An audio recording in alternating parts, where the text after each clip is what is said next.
He is felicitated by his alma mater with a Lifetime Achievement Award, MILS Mumbai in 2018. He is also felicitated by Rotary Club of Thane Central for outstanding contribution to industrial relations.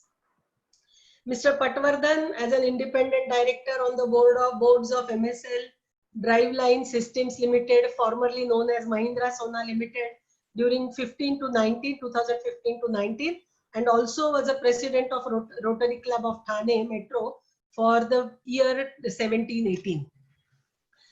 He was appointed as TISCO Chair Professor of Industrial Relations at Tata Institute of Social Science, Mumbai from 2006 to 7. He has published several articles in Marathi as well as in English on various subjects which include industrial relations, travelogues. He has also edited a book in Marathi, Kunsale Ani Kalam. He has translated the book The Angel Inside, authored by Chris Wedner in Marathi. He worked with Asian Paints for almost 33 years and was working as a corporate industrial relations manager of the company before he assumed the charge as the head of HR and worked in that position for almost 10 years. As Vice President HR, he led the corporate HR functions of Asian Paints and its group companies, including its international subsidiaries in 20 countries. He attended trainings at ILO, Turin, Italy on mainstreaming, gender equality, and at London Business School on strategic HR management. With wide and very variety of experiences and facets of life, I think Vivek Patwardhan is the most appropriate resource person for today's discussion.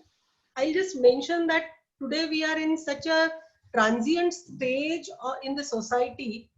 Before this also, the questions like the concepts of development, which the economists and the physical scientists have given, have gone somewhere wrong, because of which the pockets of development and pockets of some underdeveloped and developed regions in the country have been developed. It's very unfortunate to see such kind of migrant laborers and their problems which have come very, very rigidly in this particular difficult situation. I think Mr. Patwardhan will be able to throw some light on all these problems that we have been facing as a society. We have failed to get people along with us.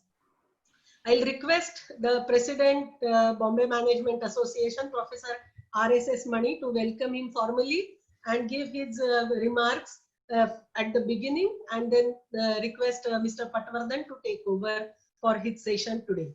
Thank you. Thank you. Thank you, Kavita ji, for that wonderful overall introduction of Mr. Patwardhan. For many of us who are there in this audience, Mr. Patwardhan is very popularly and fondly known as BSP. It's like an acronym of someone who's so very well known. And I'd like to take this opportunity, as I see on the screens, welcoming very senior stalwarts in the field of human resources, call it personal management and industrial relations. I can see Dr. R. Krishnamurthy. I can see Sharad Sakorkar. I can also see Visti Banaji. Thank you so much for gracing the occasion. A special welcome to each one of you on behalf of the Bombay Management Association. As part of our offerings to our members, from April onwards, we have launched the Wednesday Wisdom webinars, where we invite seasoned professionals to share some wisdom on topics ranging right from personality down to neuro-linguistic programming, to even issues like artificial intelligence, design thinking, and sky is the limit. We also have created a brand called the Friday Fundamentals, EMDP, where for 2 hours every Friday, we have experts presenting MDPs, but online. I think all of us have got to realize this is the new normal. And thankfully, I think industry, at least the formal industry, is getting used to it. So on behalf of the Bombay Management Association, I welcome each one of you once again. I welcome some of our senior faculty, past presidents, whom I will introduce to you as we progress into the session. But before I hand over to Mr. Patwardhan, I must share this little thing very, very passionately about him.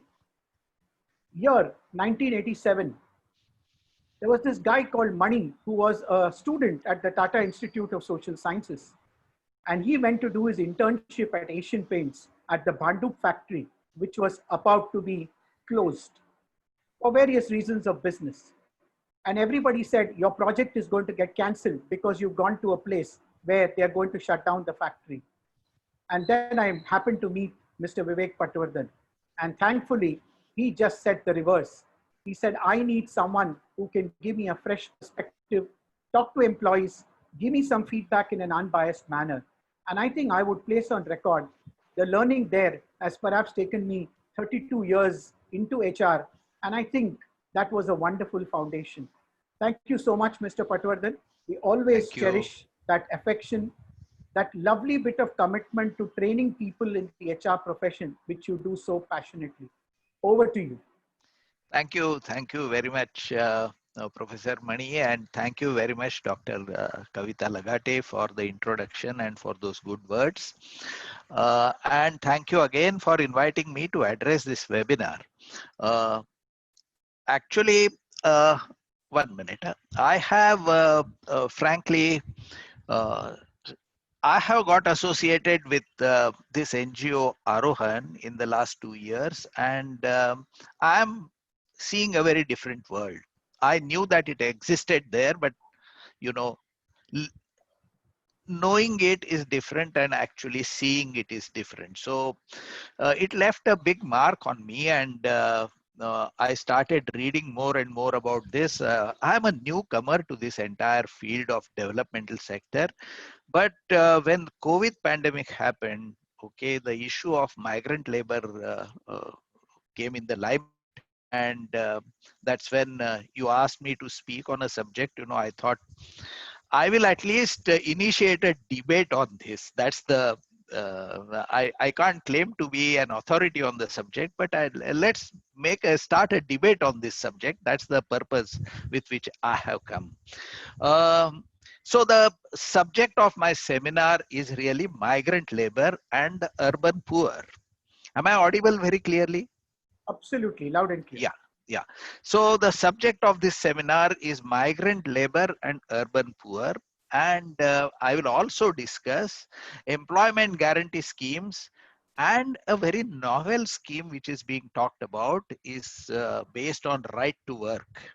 So these are two things I'm going to talk, because migrant labor and urban poor, you know, we will see that as a problem statement, and employment guarantee schemes and right to work we will see as possible solutions to those problems. So that's the way we will go about. The issue of migrant and urban poor raises its head many a times, and we do not label it as such. We just classify the issues differently.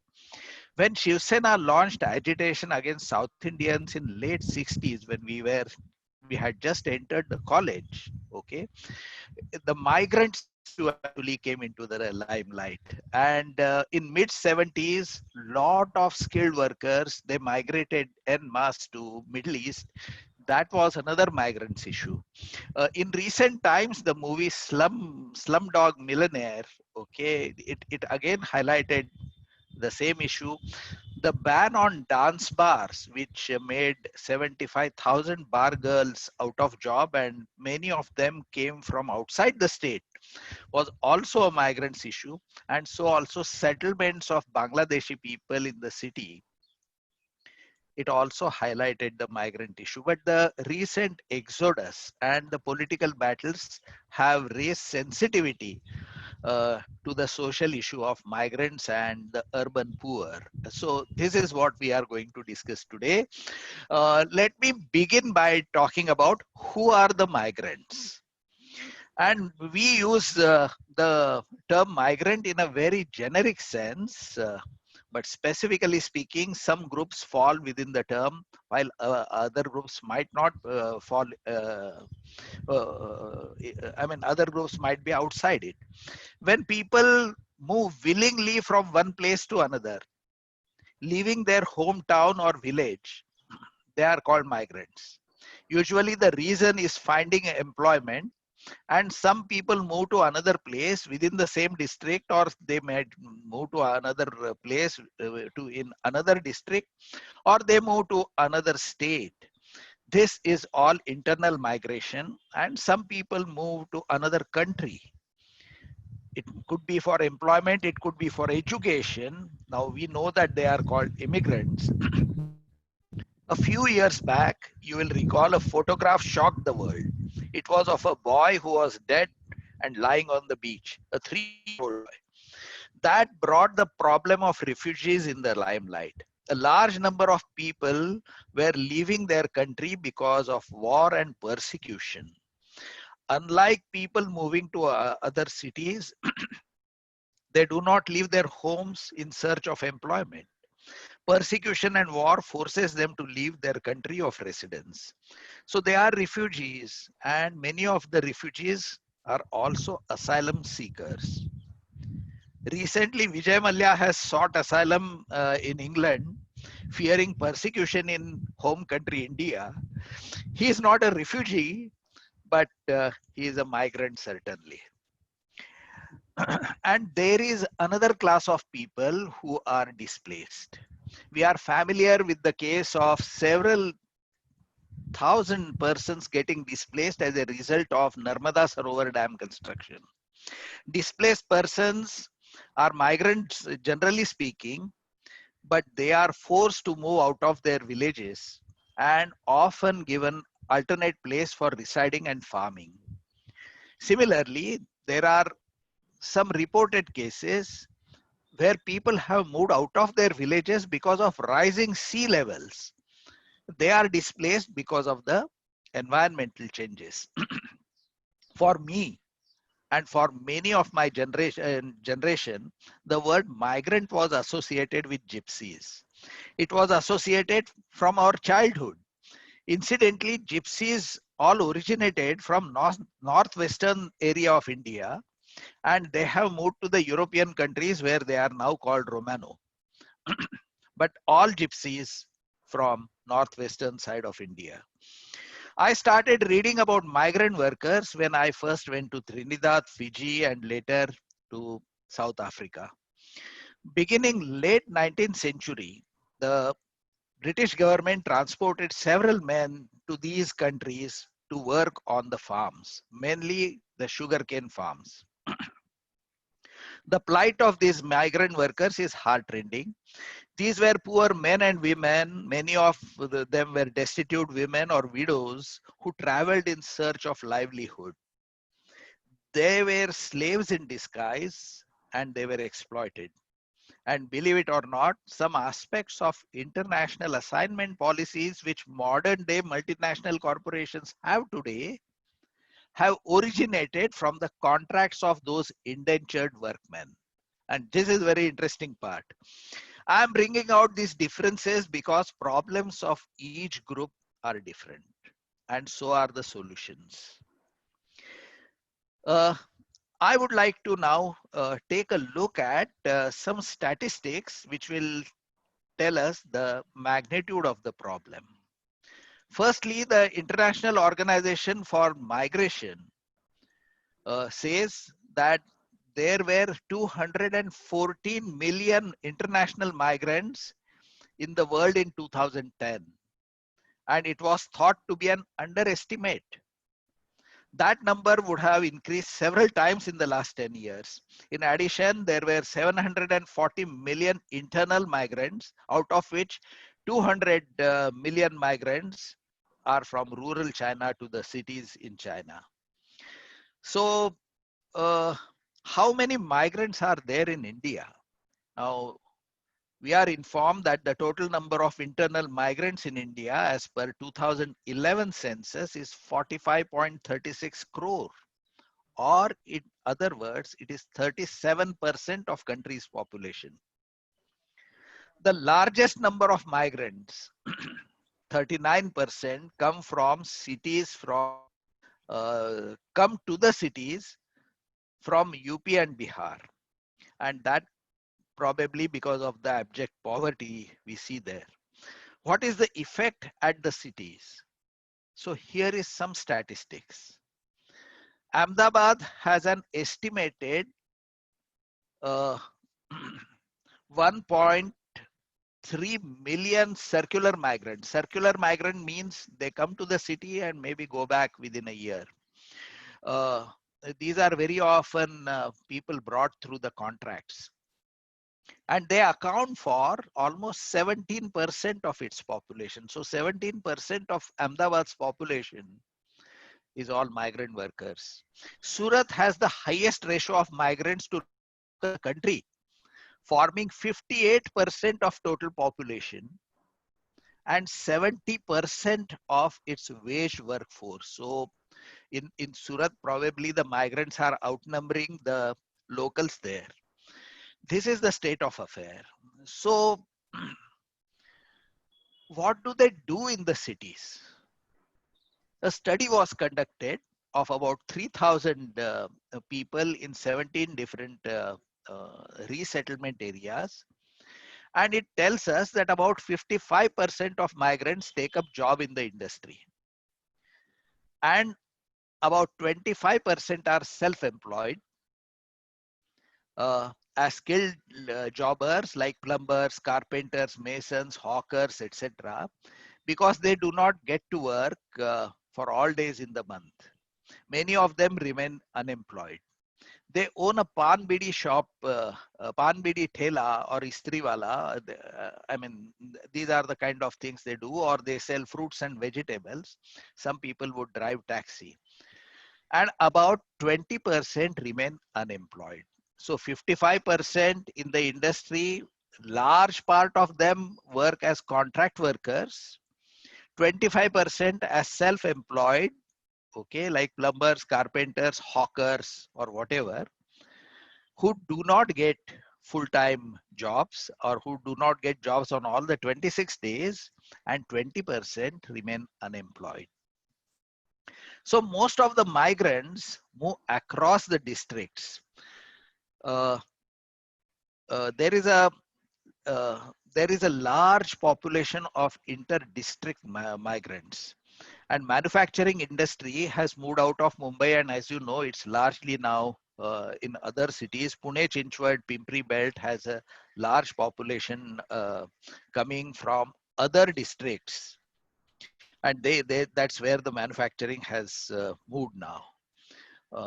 They employ thousands of workers, and many of them are these inter-district migrants. So you might see a Maharashtrian fellow, but he comes from totally other districts. And often, I have written quite a number of times about the plight of these people, and I have recorded their videos and published also. They are all there on my YouTube channel. I mean, I invite you to go and see that in case you have not seen it. I got associated with NGO Arohan, which works in Jawar Mokhada blocks of Palghar districts. It's barely 150 kilometers away from Mumbai. But what I noticed is that people actually do agriculture till October, and they do not know what to do after November, and they need money to survive. So from November till almost March end, they go out in search of job. Now, if you go to Bhiwandi and move slightly ahead towards Wada, you will actually see lot of migrant workers, staying by the roadside, and very pitiable conditions is all I can say. I became sensitized to this, more sensitized to this, I would say, in the last 2 years. So let's take a look at the migrants in the industry. I'm now going to talk about those who actually get wages. I'm not at this juncture focusing on those who are self-employed. We will talk about that little later. The point I'm making in this section is that India has a big growth story in the recent past. Now industrial centers have opened up and new industrial centers have opened up. So we see migration to cities like Pune in large numbers, and interestingly, about 27% of migrants fall in the age group of 2029. So the moment you are I mean, after 18, you can formally seek a full-time job. So the moment you enter the labor market, people seem to be, at least 1 in 3 persons seem to be moving out of their native place in search of a job. And this happens because the agriculture is unable to sustain them, and most of them land in precarious jobs. So volumes have been written about migrants' life, and some are in the industry, and some are in the organized informal sector. Uh, My interaction with migrant labor actually started when I began my career as a welfare officer in Asian Paints, and I noticed that the canteen boys were brought to the city by the canteen contractor. Typically, canteen contractors came from Karnataka, Shettis, and they brought people from their villages. In many companies, including in Asian Paints at that time, uh, they stayed in the canteen. There was no place for them to stay in the city, and they just could not afford to stay in the city anywhere, and they left their family behind and they came here. So companies, I mean, that was my first brush with migrant labor, I would say. uh, Secondly, I would like to draw your attention to the fact World Bank published a report titled India Development Update, India's growth story in 2018. And they are talking about the tremendous strides taken in the in since 1990 2000. I mean, since the globalization, the economy has grown substantially, initially at 5.4% between 90 and 2000, and thereafter 8.8%, and later around 7%. Now it is affected by this slowdown. So the new centers of industry have emerged, and Pimpri Chinchwad belt has suddenly grown. Uh,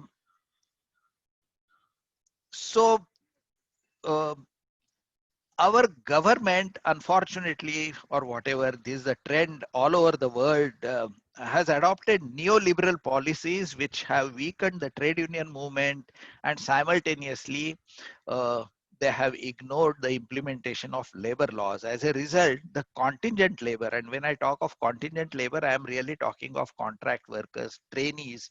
There are thousands of trainees. I think the number in Pune itself is around 12,000, uh, plus NEEM trainees. You know, all these form actually the contingent labor, and their conditions are absolutely terrible. They are to be seen to be believed. Okay, if you go to Silvassa or Surat, then I have already talked about what a terrible, what interstate migrant numbers we see there. Uh, Interstate migrants in Surat and Silvassa are paid extremely low wages, and they work 12 hours a day. I mean, verbally there is an agreement to work 12 hours a day, and they are paid so low wages that even if you follow the law and work 8 hours, they go somewhere else and work 4 hours because they just want to make money. And a lot of them are not given any ESI or PF benefit.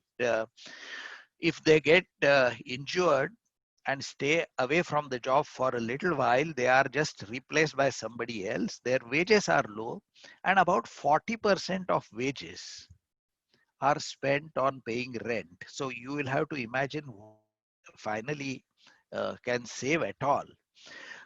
What becomes actually is that they will find it barely minimum pay is there to just make the two ends meet, and what suffers is the education of children.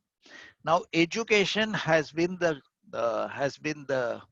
uh, I would say the casualty in the lower strata of society, and there are many reasons of it, and that should be a uh, that area of concern for all of us. So what basically we do is we create a precarious job situation, which is very often called which is called precariat.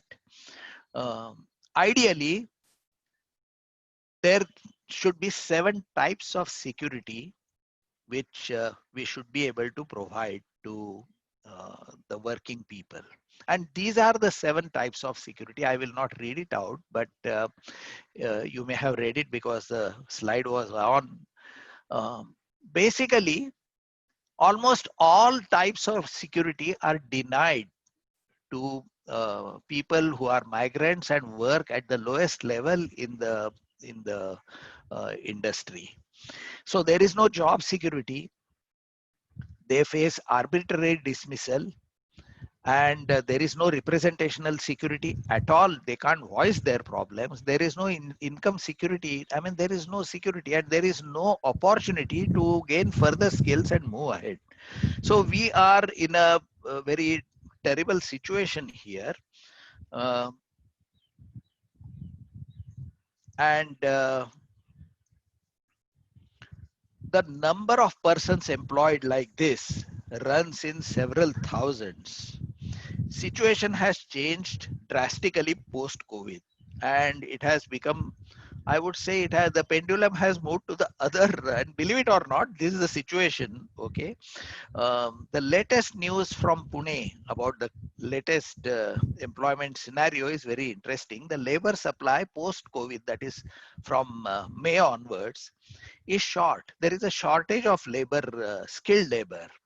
So the wages have actually gone up. They might go up temporarily, but the wages have gone up.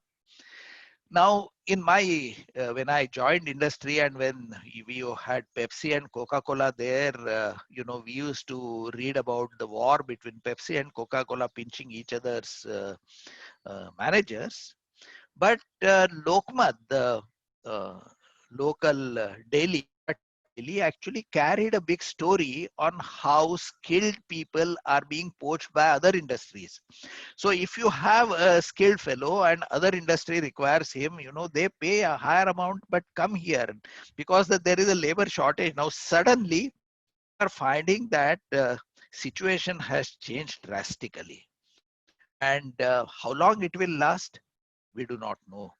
Okay, maybe it will last. So far, the inter-district migrants have started coming back. Interstate migrants are just trickling in. Okay, that trickle has not become big, but in demand are people who have skills, and for a change, they are able to dictate the prices. So this is a welcome change, though it's not a systemic change. This has been forced and it will go away, is my fear.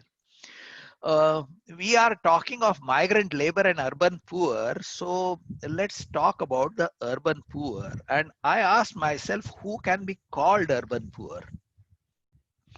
And the answer is those below the poverty line. Now, where is the poverty line? Now, there are a lot of disputes about where is the poverty line. Some people follow the Tendulkar report. Some people say, no, actually Tendulkar has put it at a very low level. And there is a C. Rangarajan committee, and their report is more acceptable. And the Rangarajan committee says for a family of 5, a monthly consumption expenditure of 4,860 in rural areas and 7,035 in urban areas is the poverty line. Okay. So this is what I was speaking to some labor economists, and they were telling me that a thumb rule for deciding poverty line is $3 per day. This is being accepted, I am told, as an international thumb rule for poverty line, $3 per day. Okay, be that as it may, 35% of urban Indian households qualify as poor. Now that's coming as a shock. 35% of urban Indian households are qualifying as poor, according to whatever we read in the newspaper, and they are saying that they have based that on unreleased data from ACCC. Researchers are opine that this data is likely to capture vulnerability much better than rigid poverty lines. So there are again disputes about where is the poverty line. We are discussing today migrants who travel to cities in search of better wages. Among them are circular migrants. We talked about them. I have mentioned about how people moved from Palghar district, and one way out is that they are being encouraged to take a second crop so that they remain there and make a little extra money by taking second crop. But these efforts are going on.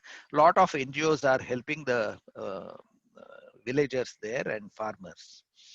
The migrants in the urban areas is a very different class, and they are essentially an unwanted people by the city dwellers. No political party takes up their cause. They are practically persona non grata. So their issues are neither brought in the reckoning and people in the reckoning of people, nor are they discussed. Greater Mumbai, Delhi NCR, and Kolkata reportedly house 42 to 55% of urban population in slums. So you can't really ignore these people. And the problem is the lack of opportunities and skill training for most of the working age population. As I said, that working age population is now moving. We saw that 27% of them are taking to migration.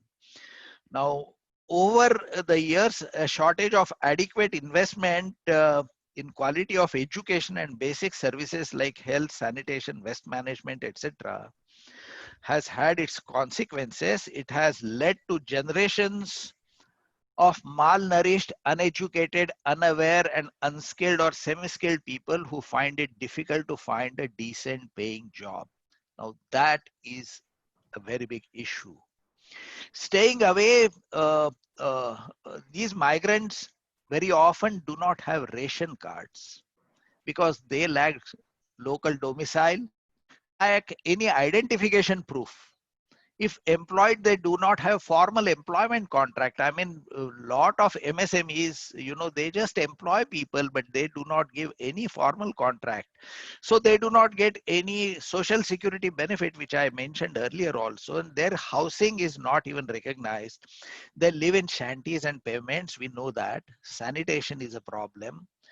They become vulnerable to communicable diseases, and they do not have access to water and electricity. While it is believed that we require 100 liters of water per person per day, they get barely 50 liters. Barely 50 liters. There is an organization called Ajivika, and they are doing fabulous work in this area. And they conducted a recent study, and it's available on the net for those who want to see it. It's called Unlocking the Urban. And they inform us that 92% of migrant workers did not have a ration card in Ahmedabad, while in Surat, 99% did not have it. As voter ID, 89% did not have a voter ID in Ahmedabad, migrants I am referring to, while in Surat, 74% migrant voters did not have a voter ID. Now, you can't carry any identification itself. Okay, 94% of migrant workers did not have electricity bill in Ahmedabad, while in Surat 97% did not have it. And if you are not registered, you do not get the basic amenities. So poverty gets rooted here. Not to mention the harassment from police. So the problem of the problem of urban poor is really unimaginably big, and it has a lot of dimensions. I will now come to what are the solutions. Okay.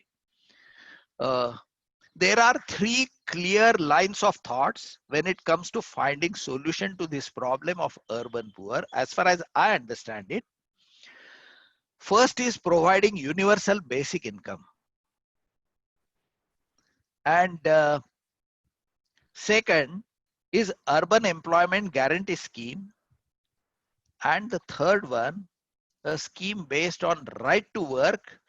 There is quite a good amount of work done on this third scheme, and it's extremely interesting scheme. So stay with me. Let me first talk about the universal basic income. This caught the imagination of people when Rahul Gandhi announced Nunatam Aay Yojana or Nyay. It promised to put about 6,000 rupees per month in the bank account of a household. If you read the book by Guy Standing, okay, who champions this universal basic income being extended, his book is called The Precariat, and he argues favorably in case of how universal basic income needs to be extended. Globally, the worry was how to handle mass unemployment caused by technological disruptions. So they considered universal basic income as a possible solution. And if you go on the net, the person who is behind Tesla, what's his name, sir? The person who is behind Tesla, I don't get his. There is a video of that person, and he says that universal basic income is a possible solution to mass unemployment caused by technological disruption. The idea behind universal basic income is that a just society needs to guarantee to each individual a basic income they can count on. It is foundation for life with access to basic goods and dignity. This is the basis of it. Now, has anybody experimented with that? Answer is yes, sir. A pilot study was run with SEWA or Self-Employed Women's Association in Madhya Pradesh in 2011 with excellent results. Brazil was the first nation to make a law in 2003, and the results on alleviation of poverty are very good. Pilot experiments have been done in Zambia as well as in Finland, and there are videos available on this subject also on YouTube, giving some details of it, but short videos. But the basic idea of universal basic income is provide universal basic income, monthly something, but discontinue all welfare schemes. And therefore, implementing universal basic income can run into political rough weather.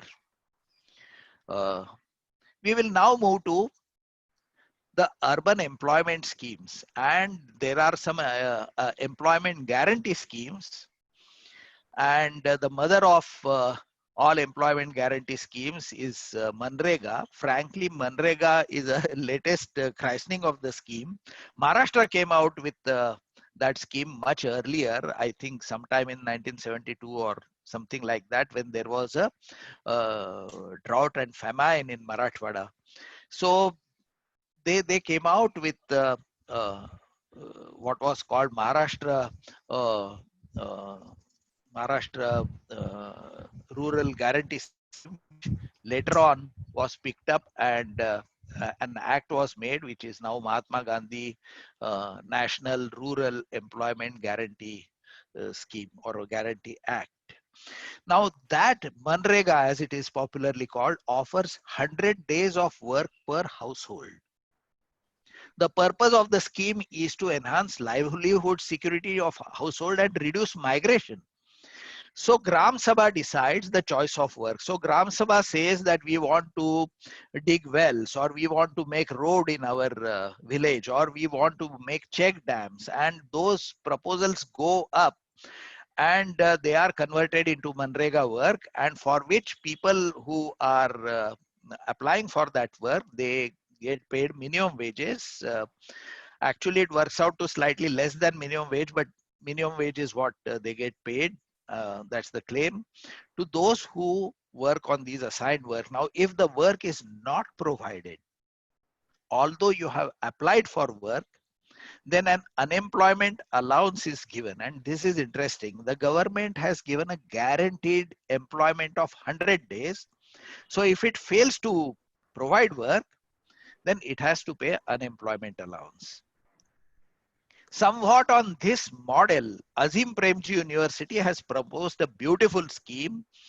And if anybody wants, they can go on the website of that or write to me. I will give you that entire document. This scheme is for urban poor. And that's the best part. Now, Manrega is for the rural poor. This is for urban poor. And it is the Urban Employment Guarantee Scheme. The scheme has identified 5 types of jobs which can be done under Urban Employment Guarantee Scheme. These are public works, green jobs, monitoring and surveying jobs, administrative and care work. Some examples of these could be, building and maintenance of roads or footpaths, or even monitoring urban commons like water bodies, forest lands, whatever, okay, or parks. And now it will be made applicable. This is their proposal. So it will be made applicable to cities and towns with a population less than 10 lakhs. So Bombay will not get it. Less than 10 lakhs, and it will cover 4,000 cities or towns within the country. So a sizable number of cities or towns will get covered. The scheme provides guaranteed work for 100 days in a year, and payment, they have made their own calculations, and payment will be 500 rupees per day. So a person working at the scheme, 500 into 100 will get 50,000 rupees in a year. It also provides 150 days of contiguous training and apprenticeship at a stipend of 13,000 rupees per month to another category. That is to say, those who are up to 12 standard, they will get 500 rupees per month, per day, and they will get 100 days of work. But those who are diploma holders, they form another category, and for them there is a training and apprenticeship, and they will receive a stipend of 13,000 rupees at be for 5 months. This is to develop their skills and put them back into the job market. So this is the scheme in a nutshell. And the Urban Employment Guarantee Scheme, which is drafted by this Azim Premji University, assures 100 days of work. And it also has a component of skill building, which I mentioned. Now, there is this last part we are coming to. There is this National Urban Right to Work Bill. This is a private bill. It's not a government bill. This has been worked out with certain trade unions. Saja Manch has actually taken the initiative in this, and it conducted research and found that there were 3 categories of work in the city, which I referred to earlier, that some people worked in industry, some people were self-employed for at least full or part-time, and others were 20% were unemployed. So what they were saying is that in such a circumstances, you can't base it on the Manrega kind of a model. And this situation in cities is very different, and therefore requires a different approach altogether. Now, they said that the Constitution of India, in the directive principles of state policy, they say that there is a right to work, which is talked about in the directive principles of state policy. They say that the state shall make effective provision for securing right to work. And in another directive principle of state policy, Article 43 states that the state will endeavor to secure to all workers a living wage. Now we are now talking of living wage, not a minimum wage, and that's a huge difference. So this particular bill I feel very excited about, because It's radically different, and it's on completely different lines. And they are talking that I have a right to work and I have a right to earn living wage, and Constitution is saying so. Uh, Now, the definition of living wage, I will not get into that, but there is a definition of living wage which a Committee on Fair Wages has given. And it talks of bare essential foods and clothing and shelter, but not only that, but also essential social needs, measure of insurance against the most important misfortunes, including old age. So many other components which are not there in the minimum wage also come here. Now, here is the argument that the Constitution says that I have a right to work, and there is a there is a there is an argument that right to work should now be declared as a fundamental right. Why have it in the directive principles of state policy? Now, their argument is like this, that uh, uh, their argument is like this, that whether the right to work is a fundamental right, the Supreme Court has held that right to life includes right to livelihood.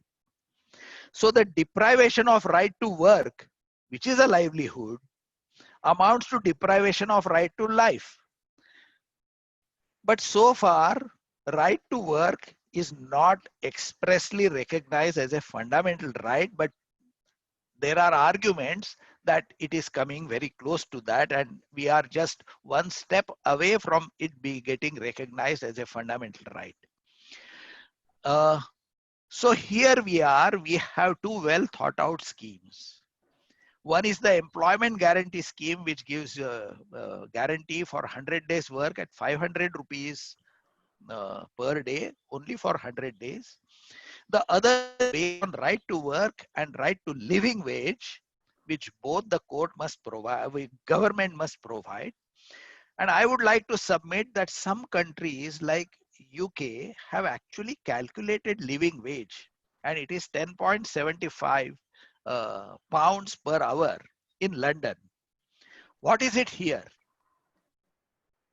Here it is estimated, it was estimated to be 23,000 rupees in 2018. Now you may have to do a little bit of adjustment to that, but this should give you for unskilled work. So this should give you a fair idea of what the living wage would be. And imagine what people are getting paid that. There is quite a difference now. So the real issue in my eyes, and I'm coming to the close of this, is whether we will move forward adopting one option or the other, or whether we will allow urban poor to live in poverty and exploitation. The urban poor who were living in poverty and exploitation have been called the light infantry of the capitalists. While I am not a communist, I tend to agree with this expression that see be the light infantry of capitalist. So I have made my presentation, and I hope I have made good enough case for moving forward with either of the scheme. One is a radical, one is a development on the past. So, but we have to move forward. Thank you very much, all of you, for giving me an opportunity and for this patient listening. Thank you so much, Patwardhan sir. That was a very, very comprehensive analysis and presentation. I think over the last 2 months, we've been hearing so much about migrant labor and formed so many opinions, though many of them might have been skewed based on what we hear in the press and the media. So it's wonderful to have this presentation. As I mentioned earlier, we'll be happy to have another 20 minutes or so of discussions because it would add value to the entire interaction. Those of us who have some questions may put it in the chat box so that we can pass it on to Mr. Patwardhan to answer. This question was asked in between, but I didn't want to stop the flow. You were talking about the Tesla CEO, that is, you're talking about Elon Musk is Yeah, whom you yeah. were referring to at Yeah, that point. his video is there on the YouTube. That's right. So I think like a quiz, so many people answered that question just confirms we have a very, very participative audience. Yeah. Thank you so much for the quick responses there. I couldn't see the chat box because I was handling the slides at that point in time. There is an observation made by one of our participants, and I'm just going to share. Uh, Migrant labor from UP, Bihar, Orissa, West Bengal are brought to work in industries like textile, coffee, tea, rubber plantations. The Migrant Workers Act is supposed to cover them.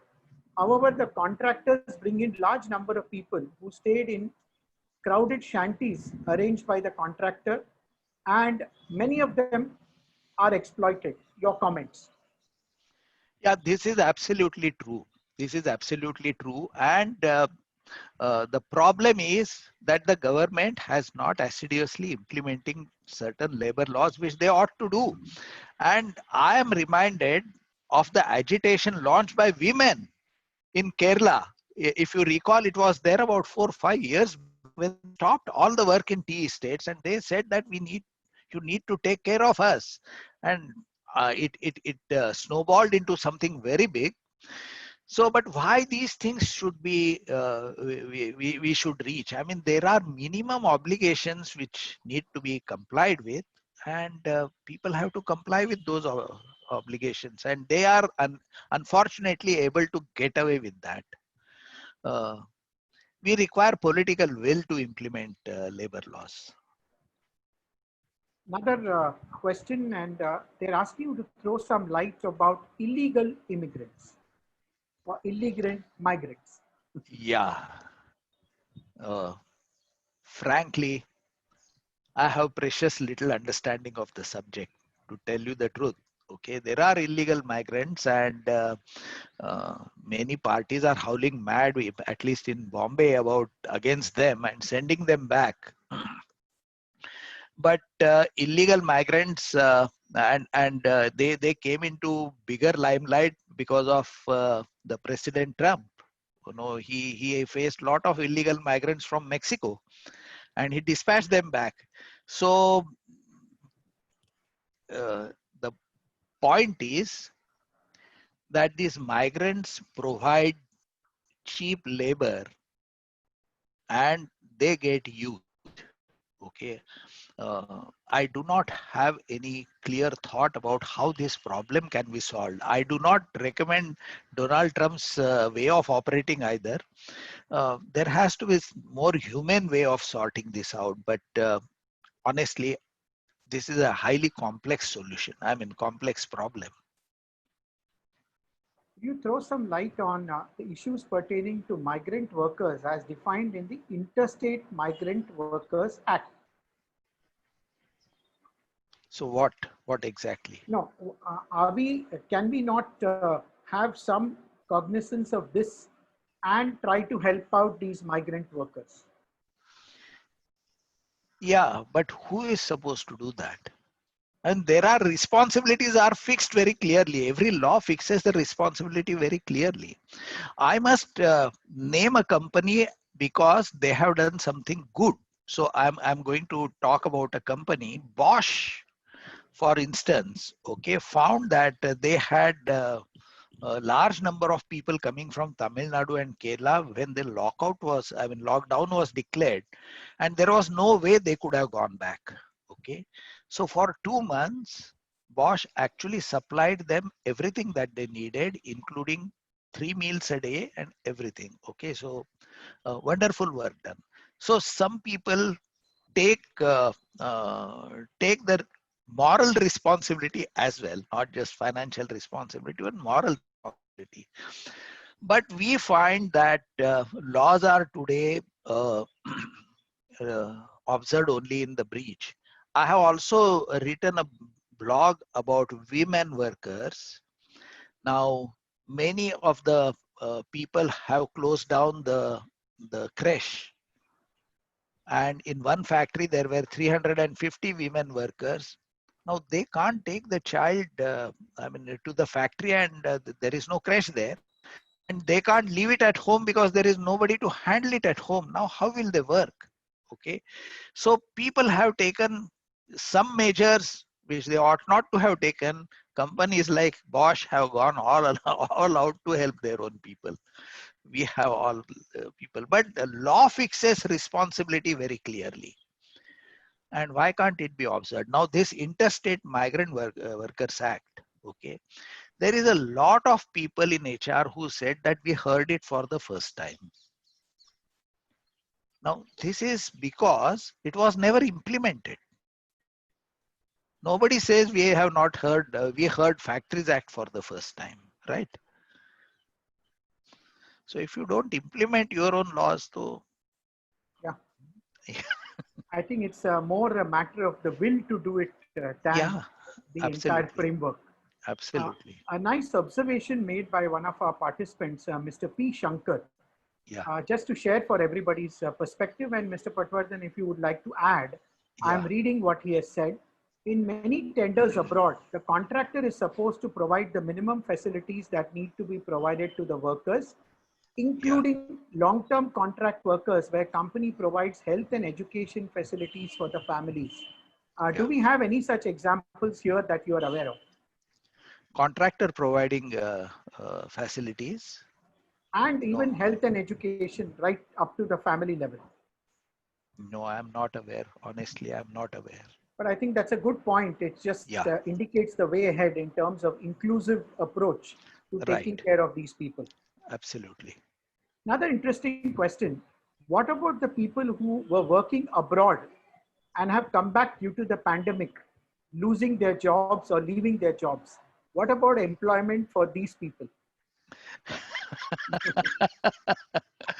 This is a very interesting question because people who are employed, have lost jobs. And those who have been retained, their salaries have been reduced. Now we have very two peculiar situations. Most of the companies, believe it or not, have paid full wages till about 15th or 20th of May. Contrary to the popular belief, most of the companies have paid full wages. Now, problem starts thereafter. I mean, many companies are negotiating that we will now pay you 70%, 80% or whatever because we are not able to pay. Now, under these circumstances, people who were working abroad and have come back, if they are only in the IT industry, they stand some chance. But if they are from Dubai or somewhere, who are skilled workers, then I honestly do not know what is their fate here. Bleak future, at least in the near future, I don't see much happening. A little generic question, but I guess the participants are asking you by virtue of your rich experience in industrial relations. Yeah. If I look at Industrial Relations Code 2017, which restricted strikes, etc., and a lot of these measures were used to overthrow trade unions, has it become more difficult for the laborers to represent themselves post such measures? Yes. Yes. Actually, this condition is existing for past 2-3 years. I mean, even before the code was passed, or this condition is existing. Okay, there are very few unions which can represent for their rights. And we have seen that even the national agitation doesn't carry much weight. I mean, they make some noise, certainly. Those of us who have seen what they could do in 80s, what they are doing today is no match to that. I mean, they practically close down cities. Okay, yes. Today nothing closes. Okay, so trade unions have lost their way. I mean, for whatever reason. Okay, and unfortunately there is no. And another aspect which perhaps has not got noticed well is that in good old days, the political leaders would be the president of the union, the external leader. Now, political leaders have found a greener pasture in real estate and they have left trade unions. Okay, so there are only internal trade unions, which are very weak actually, and they don't have political support. They don't have political support. Very true. Very true. Next, a very interesting question, and I think we all know the answer, but we'd like to hear your views on this. Uh, isn't it right to believe that NGOs are doing more good work for the benefit of these people than anybody else, including the government? Some of your experiences, please. Uh, I I I would agree with that. I mean, I have gone ahead and seen the work mainly in Jawar Mokhada blocks of Palghar district. And it's not only Arohan which has done good work, but there are other NGOs which have done fabulous work. I mean, I will just tell you that deep inside the jungle, I saw one hut, just one hut on the street, okay? Not on the street, in the field. And there was a solar panel in the front of it. I felt so happy somebody actually come and try to do something with these people. So there are people who have done fabulous work in Jawar Mokhada area at least, and NGOs are doing very good work in this area, very good work in this area. But when it comes to government, there has to be will. I am told that Orissa is doing very good work. But less said the better about Maharashtra. That's the unfortunate, and it is unfortunate because Maharashtra was the one who came out with this Manrega scheme first. It requires, there are collectors who actually take this agenda forwards, but it is the personality based, whereas it is not systemic based, system based nahi hai. And all our work works on the initiative of individual people in the government. I understand.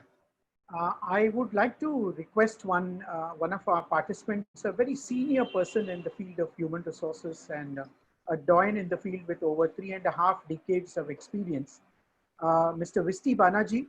Sir, would you like to make a few observations or give some of your insights after listening to Mr. Patwardhan? Mr. Banaji?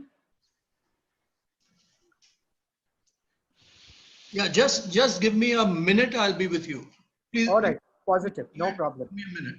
I'm sorry I didn't give you an advance notice, but I thought we would take the benefit of your wisdom since you are here. I am also keen to listen to him.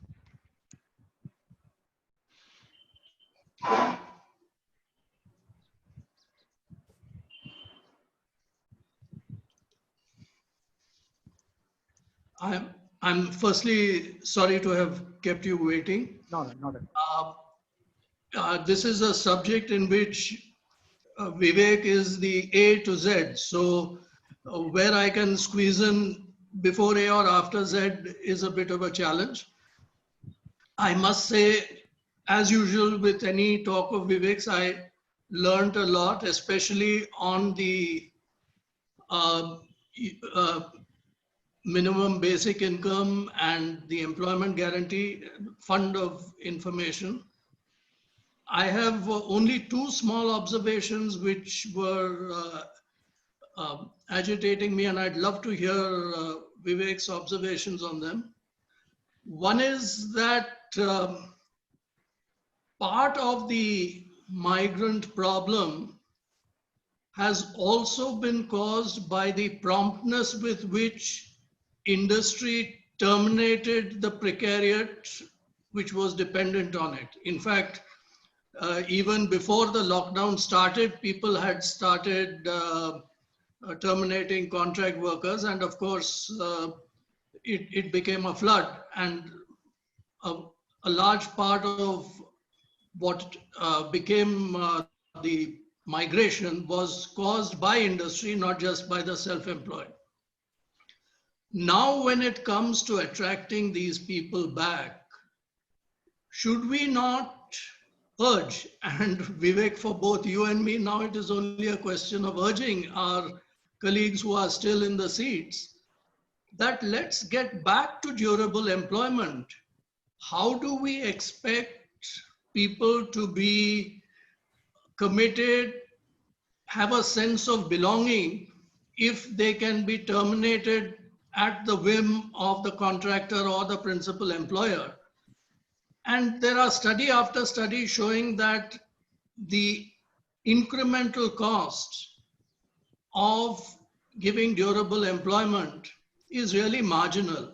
So as HR people, if we want to exercise our um, schemes for productivity, commitment, engagement, surely we are not imagining they can be done with people who are in the first place worried about the tenure of their work. So if we are talking about let us not waste any good crisis, the one thing which I'm wondering whether the good that can come out of this crisis is a reversion, because till 20 years back, the majority of our people were durably employed. Can we not beat this addiction? Yeah. Yeah. Should I answer now? Yeah, please respond. Yeah. So actually, both of us are thinking alike. So I too share that thought. But the problem is that there are some islands of excellence. And I will talk about two persons. Now, I'm again saying these are islands of excellence. These could be role models. Now, one is Govind Bhai Dholkia, Govind Kaka Dholkia, about whom I have written. He has just 100 permanent workers and 6,500 contract workers. But everything is same. There is not an iota of difference, and I have seen it with my own eyes, and I have been to his factory, photographed people, talked to people, everything I have done. Um, he does not remove them even in difficulty areas. He just goes and talks to them as if they are his employees, and they are responding quite well. I'm not sure what he has done in the current, because I have lost touch with him, but I will definitely find out. But in 2008 or so, when there was a recession, okay, he did not sack anybody. He could have easily done that, but he did not sack anybody. Okay, he says these are my people and they have to be with me. And I have written about this. You are familiar with that. There is another person who is a friend of mine. He owns a factory at Pune, at Shirwar. Okay, he shares wealth of the company on EVA basis, even with contract workers, if the contract workers have worked there for 2 months.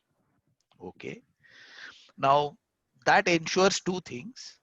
One is a fairness in everything. Pay, everything is same, but even variable is shared with them. And as a result, he does not employ contract workers in hundreds. Once you start getting people who can be paid minimum wages or even less than minimum wages, you tend to employ without any discretion. So he uses his discretion.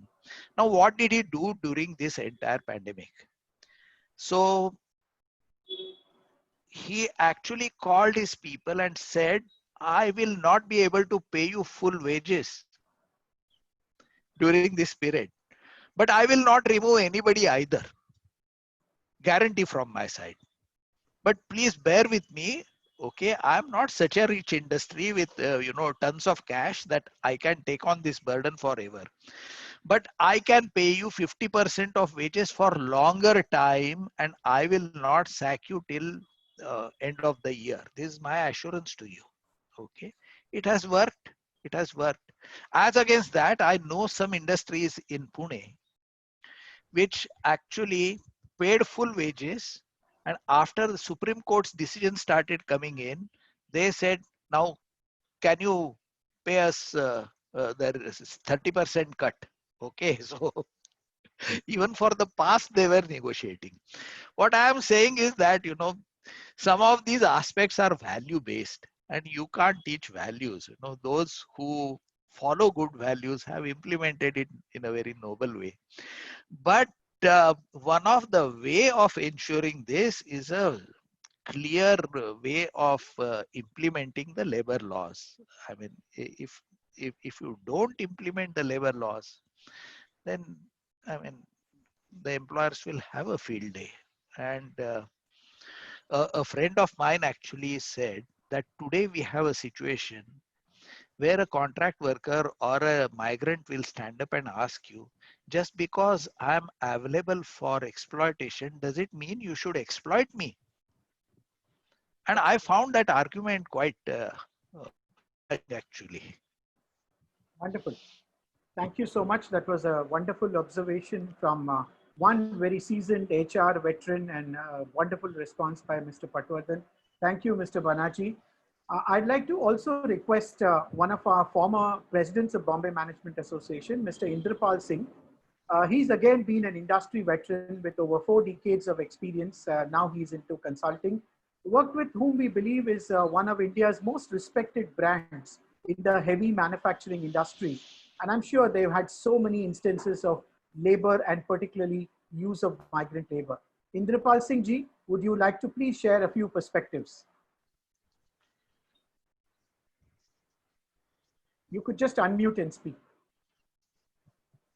Most of the organized industry probably will not be against contract workers as such, provided there was a flexibility to adjust the employment in the wake of the seasonality of work or seasonality of business or orders, whatever you may call it. The trouble is that if we have a large permanent workforce, we are not able to adjust for seasonality, and therefore there is an additional burden and uncompetitiveness. For example, if you look at the Korean factories and the Chinese factories and so on, the workforce is generally variable, and therefore they are able to compete, in the international business, export-oriented business is far more competitively. So from the industry point of view, this is the one major issue. The second issue is about the skilled workers available. For example, we have a lot of welders and machinists. Now, though they may be on contract, but they are paid wages which are far higher than what are popularly known figures. In fact, sometimes some of the people on contract negotiate higher wages than the permanent. So that also is one issue. But the whole thing is that why we are not able to tackle the problem of growth so that all these workers, I'm not saying at least the huge number of contract workers which are there, but some 30–40% of them can be absorbed in a graded manner over few years in the industry, because there has to be real growth, and employment must be facilitated. If our labor laws are so complicated and difficult to adhere to, and you get notices all over, and people spend, large organization can afford, but the medium sector and small sector guy, simply cannot afford to fight those court cases and other things. So why are we making employment so difficult? That's we have to look into it and make it easy. All right, I think that was a good observation. Yeah. Thank you, sir. As we say, all good things do come to an end, but this is only a pause, because I'm sure most of you noted down Mr. Vivek Patwardhan's website. As was introduced, he is a very, very regular blogger. Visiting his blog and reading his articles and his interviews is almost like, doing a course in management, and particularly what I call human relations management. I'm not talking of HRD, I'm not talking of industrial relations, but read of his blogs to understand so much about human relations. While all of you are here, I'm going to take the liberty of just sharing with you that our next Wednesday Wisdom webinar is on emotional intelligence and how to use it to cope with all the adverse times that we are going through. Day after tomorrow on Friday, we have a very interesting management development program of 2 hours. This is on how to make your website so attractive that it brings business to you. Wow. Other websites are there and websites will continue to be there, but how to use it as an enabler to drive business is the topic of the coming Friday's management development program. Next Friday's management development program is all about manufacturing excellence through a new technology called 3D printing. I thought I would just leave some of these thoughts with you. All those who have communicated with us today on email will obviously get all the intimation about these programs. We look forward to having you there for these programs also in the BMA platform, while we try to rise to the occasion, keeping in mind the constraints of the digital world.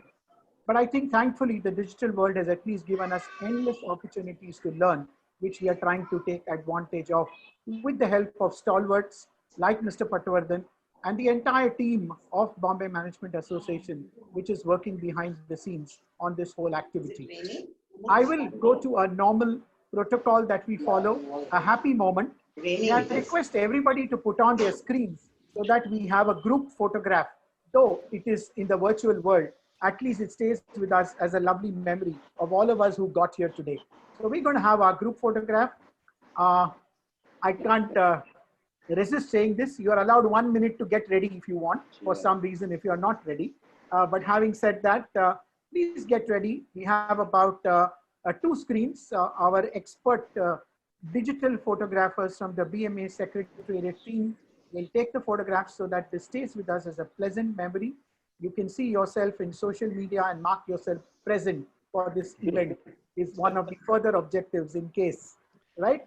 So everybody get ready. 30 seconds from now, we are going on to our photograph of capturing the memory of this event. I'm not going to do a space rocket launch countdown, but I'm sure you realize it's another 15 seconds to go. I see a couple of people whose screens are still not on. Well, your name will be there, but you won't be marked present because you were physically present but mentally absent. No, other way around. Mentally present, physically absent. All right, sir, as you say. All right, we are ready for the photograph. My colleagues in the BMA Secretariat, please go ahead. Everybody get ready. Say smile if I may.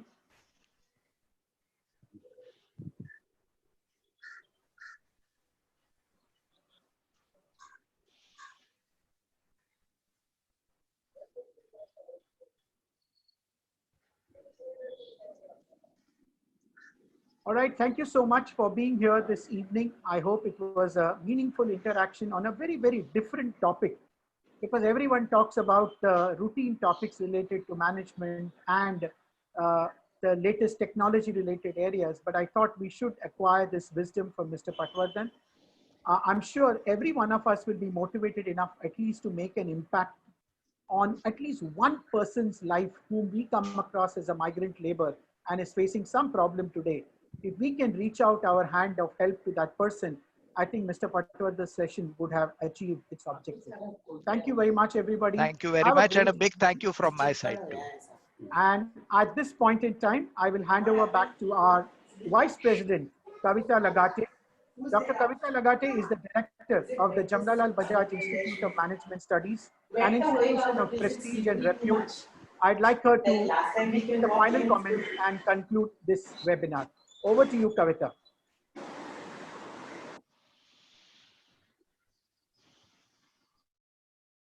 Just unmute yourself, please. Unmute yourself, yeah.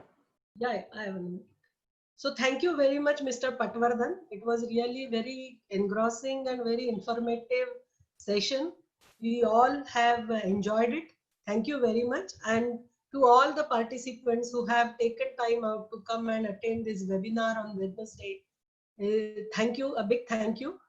Professor RSS Mani has already listed so many other activities that BMA is doing. Please join us on Wednesdays and Fridays, and all the best, and be safe at home, and we will meet you on Friday once again. Thank you so much. Goodbye. Thank you, VSP.